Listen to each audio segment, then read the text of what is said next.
what is something that you did to grow on LinkedIn that you would tell people not to do today? Should I say you the answer? No, just save it for now and we'll come back to it at the end. Okay, what is something I did to grow on LinkedIn that I would tell people now to not do? Yes. Okay. Got it? Mm-hmm. Okay, awesome.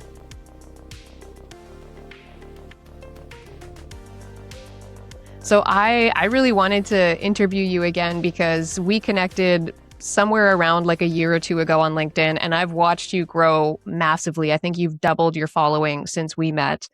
And I remembered the first time we met, you were just so refreshingly honest about like the tactics and how you were kind of turning LinkedIn into a business. So I thought you'd be a cool person to talk to about this because I joined like a content creation program a couple years ago, and they taught us a lot about growing on LinkedIn. And so I got really deep into LinkedIn. And I found there was a lot of big LinkedIn creators who would talk about like how to grow on the platform. And they were always kind of sharing the same things. Like, you should be commenting on 20 posts a day. You should be posting 3 to 7 times a week. Just be authentic in your content and stuff like that. But then I found once I got into the program and I kind of saw behind the scenes a little bit, there was other stuff going on that people just weren't really talking about. Like they were in engagement groups where, everybody was incentivized to engage on each other's posts, or people were paying bigger accounts to engage with their content, or, sometimes they were just straight up putting money behind their posts. Yeah. And it just kind of I felt like it was a little bit misleading. And I understand that some of those things they're probably not going to post about on LinkedIn because they go against terms of service. But I'm curious, like you've obviously had major growth on LinkedIn. What of those different things that I listed do you actually use to grow your account and your clients? Yeah. This is one of the reasons I started questioning a lot of the LinkedIn advice that gets repeated online because a lot of them are BS. And I also joined like a free community, by the way, which was like for ghostwriters. It's one of the biggest ghostwriters community. And I thought that I was a beginner then, and I thought that I was finally going to learn the secret to ghostwriting and making more money on LinkedIn and growing on LinkedIn and going viral. And I expected frameworks around psychology, positioning, storytelling, audience research, maybe even to extract ideas from founders. But instead, a lot of what I heard was like post every day, comment for an hour, join engagement groups, DM people after they like your post, or boost posts, do more activity. And none of those things are necessarily wrong. Posting consistently definitely matters and engaging with people matters. But I realized that everyone was being taught the exact same framework, what worked for them, not what will work for me. And if everyone is posting every day using the same frameworks and commenting on each other's post, nobody has the advantage anymore because nobody can stand out. Everybody's doing the same. And the thing that changed everything for me wasn't posting more. It was having better things to say. Today, I spend far more time thinking about positioning than frequency. And actually, I reduced the number of posts I'm doing in a week. So before I was doing 4 times a week posts, and now I do 3. And in my posts, I usually ask questions like, what experiences does this founder have that almost nobody else can talk about? Like, what beliefs do they hold that they can actually defend? Or what stories have they forgotten because they live them every day? And that's where the interesting content comes from. And the second difference is that I also don't believe LinkedIn is a content game. I think it's more of a business game. Because I don't care if a post gets like 500 likes if it attracts the wrong audience. I've had posts with tens of thousands of impressions that generated almost no qualified leads for me. And I've had posts that all like looked very average publicly, but brought me in discovery calls from founders who were already ready to buy. And that's why I care much more about attracting the right audience than having bigger audience. And the third thing that is that I don't optimize for hacks anymore, like algorithm change, features change, posting trends change. But the things that don't change are the expertise, interesting stories, or clear thinking. And if you build your strategy around tricks, you're constantly chasing LinkedIn. You are constantly chasing something.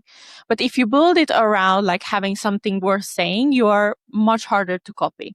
Because if you're sharing your stories, nobody can copy those stories because it's yours.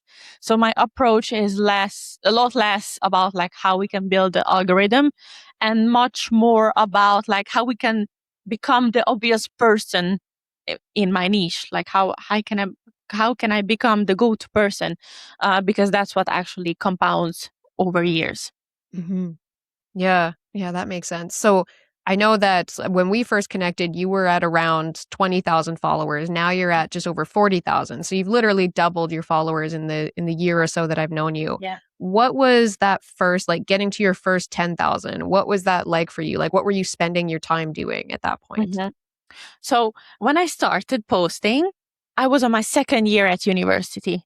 So right now I'm at my fourth year. I'm graduating soon, and I initially started posting because I joined LinkedIn because I wanted to find a remote job, and I couldn't because I didn't have any experience. So I started posting. And first, I started posting about like motivation, student life, struggles of trying to find a remote job without experience. And then I slowly discovered some creators like Yasmin Alich, for example, who were talking about personal branding. And I really liked that. And I started reverse engineering that, what I learned from him, through my content. So I was starting to post about like personal branding, audience growth, and content strategy, and people started liking my posts and it got traction. And over 3 months, I reached 10K followers. And I remember I was on my internship in Greece. I was working as a waitress at that time, and I remember watching my phone from the bathroom because I was hiding from the boss because I always snuck out to comment on LinkedIn and to post on LinkedIn. And I remember reaching 10,000 followers in July 2024. So that's when I reached 10K. Basically, I was doing top of the funnel posts because I had nothing to sell. For the first 8 months I've been on LinkedIn, I didn't sell anything. Like I didn't have any offers because initially I joined LinkedIn to find a remote job and I didn't know that I can make money from this. So for the 8 months, first 8 months, I didn't have anything to sell. And then I created my offers based on what people asked me to do. And that was coaching and ghostwriting. And since October 2024, I've been selling my services. Wow. Wow, that's super cool. So when you were just getting to 10K, were you spending a lot of time like commenting on other people's posts or just focusing on making better posts yourself? Like what did that time actually go towards? Yeah, so I was posting 4 times a week then, mostly educational posts about like how to write LinkedIn posts, how to grow on LinkedIn, how to create a content strategy, and these basic things that are the foundation of a personal brand. And I was commenting a lot on other people's posts. Like I've been commenting more than posting, and it worked out and it compounds. That's what I've been doing lately as well. Like I post less, but I comment more Mm. to ideal clients posts, to peers posts, to influencers posts. So that's been working well for me. And sometimes my comments get more impressions than my actual posts because right now you can even see the impressions on comments. And one of my comments under Steven Bartlett's post, the Diary of a CEO's post got 78,000 impressions, a Wow. single comment, and none of my posts have gotten that much impressions like in 2 years. So commenting pays off. Yeah. Wow. That's so cool. So you had said, as like right when we hopped on, that you're now getting opportunities coming from LinkedIn because of the large following that you've built. So was there a point, like was there a certain amount of followers when that started to happen, when you started like having potential clients reach out to you or opportunities coming to you? Because I think this is something that a lot of people believe, like once I get to a certain amount of followers, then people will start to take me more seriously. No, you don't have to reach 10K followers to get clients or get leads. I was getting leads from the very start, but I just couldn't work with them because I didn't have any service. Like, I was just posting randomly, I didn't know where it was going. Um, but yes, opportunities come uh, no matter how much followers do you have. So I got opportunities with 5K, with 10K, 20K, 40K. Obviously, when I have more followers, I get bigger opportunities like speaking at events or like getting invited to like networking parties and events. So I really like to doing this, but you don't have to have a big following to do that. Nice. Yeah. Yeah. You definitely don't need to have 20,000 followers to get No, because clients. there are like small creators who are in very niches. For example, I know a woman called Angela. She's in educational technology. She has like 7, 8, 9,000 followers, and she's a keynote speaker and she's booked out. She's a seven-figure founder. So followers don't say much. It looks good when you have a lot of followers, but it's not the goal. Yeah. So this is actually a good question because I've heard people kind of debate this. If somebody is trying to grow on LinkedIn and they want to grow their following so that they, maybe look more credible, is there like a benchmark that you think kind of gets people to that point, like 5,000 followers, 10,000? Like what are your thoughts on that? Could you repeat the question because I didn't understand it correctly? Yeah, I've heard people kind of make the argument before that, once you have 5,000 followers on LinkedIn, then that's enough to look somewhat credible. Is Mm-hmm. there like a number that you think people should aim for if they're trying to grow their following to get more opportunities? I think that's the magical 10K. Everybody wants to achieve the 10K followers, but I'm not a fan when people like measure their success with their followers. Like it just doesn't do much. You can be very successful without having a big following. So Hmm. yes, as I would say, most people are aiming for that 10K to feel more confident in what they are doing. Yeah. Is that a common goal that you hear from people who become your clients? Is like they want to grow to a certain number, or what does that goal Yes. usually look like for clients? Exactly. A lot of them, like when I ask them, what do you want to achieve in the next 3 and 6 and 9 and 12 months? One of them are always like 10K followers. Mm. So yeah, that's what I've been doing for clients too. And how to achieve those is by commenting a lot, to getting out, like getting yourself out there basically. Because when you're posting, your post gets like only distributed to your first degree connections. But when you're commenting, your comment gets shown in front of that person's entire audience. So you get much wider reach. Okay. So when you take on a LinkedIn ghostwriting client, a lot of what you do for them is commenting on their behalf. Exactly, exactly. I include that in our contract, in our agreement, and I do usually. It's usually up to what we agree, but most of the cases it's 20 comment on others people's posts, Mhm. and I don't do engagement lists because like I don't like find 20 people and comment on the same people because you're going to be stuck in the same bubble. I always try to find at least 5 new people every day. So that's how I'm expanding their network. And that comes to the question that you asked me to write down, which is what would I do? What, what is something I did to grow on LinkedIn that I would tell people not to do is to create engagement lists because I created an engagement list of people who are really not my ideal clients, who are not in my niche. They were great people. Like we became friends because I commented on their posts a lot, but I'm I have zero interest in working with them. So I created an engagement list of 30, 50 people, and every day I went through that.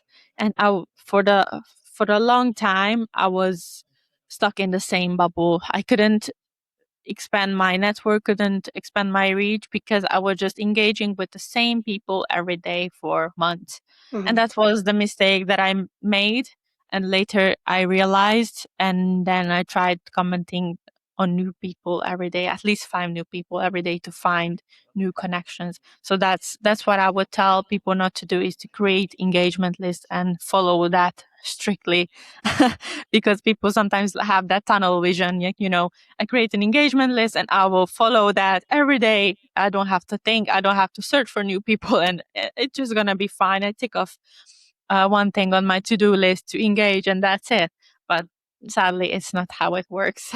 Yeah, I learned that tactic too. And I actually found it easier to just open LinkedIn and just scroll Just through go and and just, comment. yeah, instead of like searching out those same people every Yeah. day. And actually, there's a thing that people don't know on LinkedIn, that when you go on your homepage and you will see your feed, and there's a little toggle in the below the thing that where you can write your post. There's sort by top and recent. And when you click on the recent feed, you will see the recent feed, like who your connections have engaged with that are not your connections. So I usually go through my recent feed because there are more people who I'm not connected with there. Mm-hmm. So I would recommend people to switch to their recent feed instead of the top feed. And also don't be afraid to unfollow people consistently, to clear out and optimize your feed. So if you see someone who's irrelevant, you don't like them, they are posting BS or something like that, just unfollow. You don't have to disconnect if you're connected, just simply unfollow when you won't see them on your feed anymore. It's not cluttering your feed, and you will find people much easier to comment on. Yeah. So going back to some of the things that I said initially, when you are working on your own content or your clients' content, do you focus purely on organic and commenting and posting, or do you ever use, like, do you find there are any paid tactics that really do work? Yeah, I've never used any paid ads or paid tactics. I always tell clients that I only focus on organic growth, and it will be slower to achieve results, but those results will last because LinkedIn will show your posts and profile as long as you're paying them. And you can't buy trust from people, and you can only build trust with organic reach by showing up on people's feed. That's a really good point. If you grow with paid tactics, then you're going to have to keep using paid Yeah, because tactics. those are rented eyes. You're renting people's attention. Yeah. You're not, the people don't trust you because they are seeing you on the feed for 6 months. They just see you and buy from you because they just saw your ad. Wow. Interesting. Oh, that's such a And good trust, point. I think trust is the most expensive currency Yeah. one can have. Yeah, 100%. So I have two more questions for you. Mhm. You'd mentioned that, it's kind of a misconception that once you have a big following, then you're going to get the opportunities. You've gotten opportunities from LinkedIn at a whole bunch of different follower levels. What is one, cool opportunity you've gotten recently that came from all the work that you've put into LinkedIn? My first ever keynote came from a comment because I saw someone tag this guy who is a head of speakers at a conference called Icon Island Conference in Cyprus. And someone tagged him in a post, and I went to his profile to send a connection request, and I sent a personalized connection request, but he didn't accept it. He just ignored it. And he was posting, and I turned on the notifications for his post. And every day when he posted, I commented on his post. And that's how I got his attention. And then he invited me to the conference as a guest. They got me a VIP ticket, and they didn't think that I'm actually going to buy my flight tickets and go to Cyprus. So I did. And they were surprised, and they had a really good experience with me. And this year they invited me back as a keynote speaker on the main stage. So basically, I got this opportunity from a comment. Obviously, it was a longer sales cycle, but it did came from a comment when I think back. Oh man, that's so cool. And it came from a comment, not necessarily a Yeah. post. I'm Yeah, sure all because your I was posts helped. engaging with this guy and he became familiar with me. So I didn't even pitch him in the DMs like, "Hey, I want to speak at your event." No, I was just engaging with him and sharing my expertise under his post in the comments, and he just saw my face every time he posted. Yeah. Because he didn't get a lot of engagement, so it was easier to stand out because he didn't have like 200 comments under his post, but like 20, 30, something like that, and I always popped up there, and I think he recognized me over time. Wow. That actually I've started kind of thinking about like, when you hear the term prospecting, like if you're prospecting on LinkedIn, people think like, "Oh, I need to send a bunch of cold DMs every day and I need to like, kind of be salesy to people." And I always see it as like planting seeds. I'm Yeah, like, if I'm trying to like build out my connections and meet new people and maybe get opportunities, I never want to like rush into it and make somebody feel like I'm trying to get them to do something. I just want to make connections and like yeah, plant those seeds and let the seeds grow over yeah. time.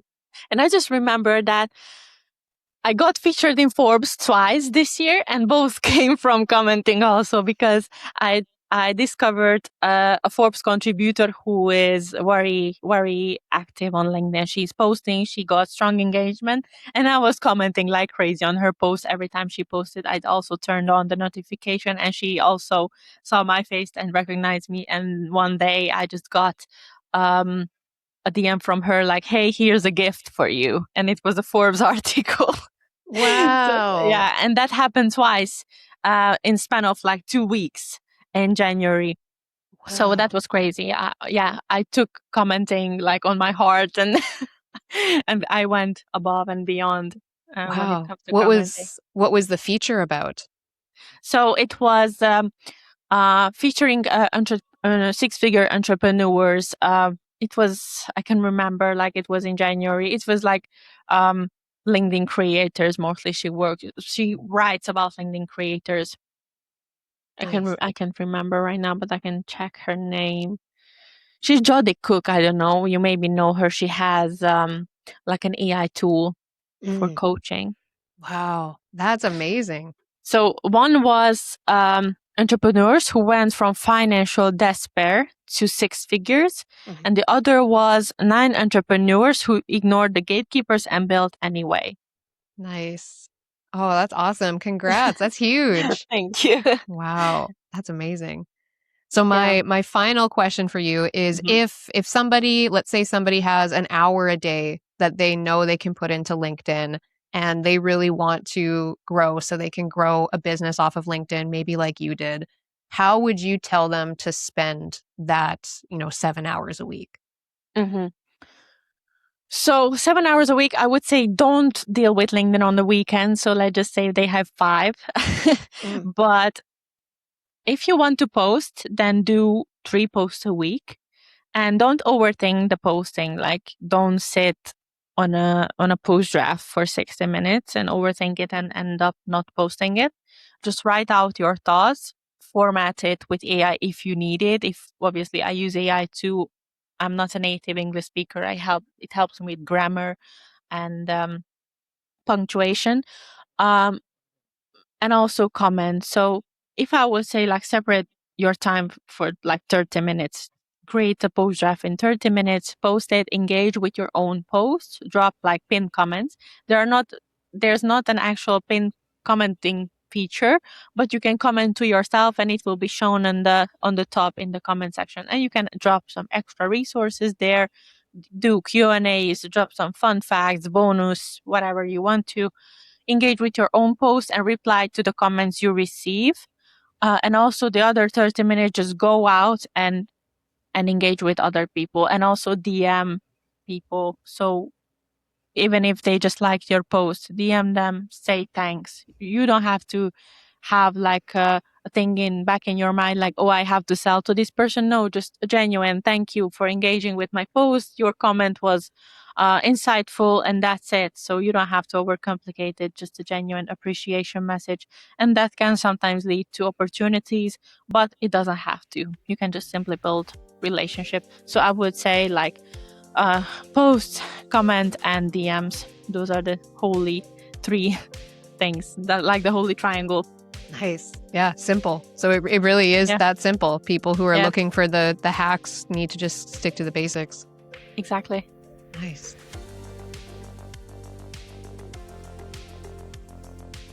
I was going to say good morning, but it's not morning for you. No, it's 4 p.m. I always sound good because I don't use AirPods, because for some reason I cannot charge them. Like I was so mad because like I've been trying doing that for like since an hour ago, and I just couldn't. So I've been working a lot, and I've been going to events lately. So I was on a conference last week, or like a mastermind. So it was really great. I'm tired a bit from these like traveling, but it's good. Nice. It's a good type of tired.